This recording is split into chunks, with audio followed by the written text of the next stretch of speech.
Hi all, welcome to football arena. 2 വർഷക്കാലമാണ് Lionel Messi PSG വേണ്ടി കളിച്ചത്. പിന്നീട് അദ്ദേഹം PSG വിട്ടു അമേരിക്കൻ ക്ലബ്ബായ ഇന്റർ മയാമിയിലേക്ക് പോവുകയായിരുന്നു. അന്ന് PSG മെസ്സിയെ നിലനിർത്താൻ വേണ്ടി ശ്രമിച്ചിരുന്നു. എന്നാൽ മെസ്സി അത് നിരസിച്ചുകൊണ്ട് അമേരിക്കയിലേക്ക് പോവാൻ തീരുമാനിക്കുകയായിരുന്നു. ഇതേക്കുറിച്ച് അന്നത്തെ PSG സ്പോർട്ടിംഗ് ഡയറക്ടർ ആയിരുന്ന ലൂയിസ് കാമ്പോസ് ഇപ്പോൾ സംസാരിച്ചിട്ടുണ്ട്. അതായത് മെസ്സിയെ നിലനിർത്താൻ വേണ്ടി പരമാവധി തങ്ങൾ ശ്രമിച്ചു. മെസ്സിക്ക് വേണ്ട താരങ്ങളെ PSG എത്തിക്കാമെന്ന് അദ്ദേഹത്തോട് ഞങ്ങൾ പറഞ്ഞു. പക്ഷേ അദ്ദേഹം ക്ലബ്ബ് വിടാനുള്ള കാരണം അത് PSG ആരാധകരായിരുന്നു, ഫ്രഞ്ച് ആരാധകരായിരുന്നു. അവരിൽ നിന്നും വേണ്ടത്ര ബഹുമാനമോ അതല്ലെങ്കിൽ ഒരു ആദരവോ മെസ്സിക്ക് ലഭിച്ചില്ല.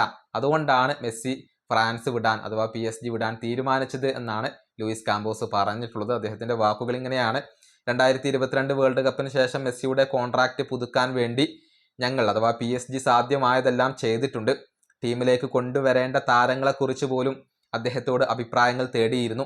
അദ്ദേഹത്തിന് ഇഷ്ടപ്പെട്ട താരങ്ങളെ കൊണ്ടുവരാമെന്ന് ഞങ്ങൾ അദ്ദേഹത്തോട് പറഞ്ഞു. പക്ഷേ ഫുട്ബോൾ എന്നുള്ളത് കേവലം കോൺട്രാക്റ്റുകൾ മാത്രമല്ല. ആരാധകരിൽ നിന്നും തനിക്ക് വേണ്ടത്ര ബഹുമാനം ലഭിച്ചില്ല എന്നാണ് മെസ്സി വിശ്വസിക്കുന്നത്. അതുകൊണ്ട് തന്നെ മെസ്സി ഞങ്ങളുടെ ഓഫർ നിരസിച്ചു. ഇതാണ് അന്ന് PSG സ്പോർട്ടിംഗ് ഡയറക്ടർ ആയിരുന്ന ലൂയിസ് കാമ്പോസ് ഇപ്പോൾ വെളിപ്പെടുത്തിയിട്ടുള്ളത്. അതായത് മെസ്സിക്ക് എത്രയൊക്കെ വാഗ്ദാനങ്ങൾ നൽകിയാലും അതൊന്നും ഫലം കണ്ടില്ല. മെസ്സിക്ക് ലഭിക്കേണ്ട ഒരു ബഹുമാനവും ഇഷ്ടവും ലഭിച്ചിട്ടില്ലെങ്കിൽ അദ്ദേഹം ആ ഒരു സ്ഥലം വിട്ടു പോകും.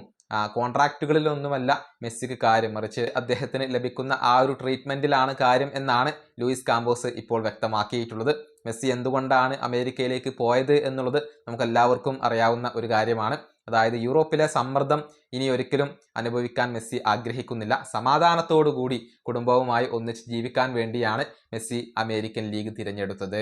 ഈ വീഡിയോയുടെ അവസാനിപ്പിക്കുന്നു. അടുത്ത ടീമായി കാണാം.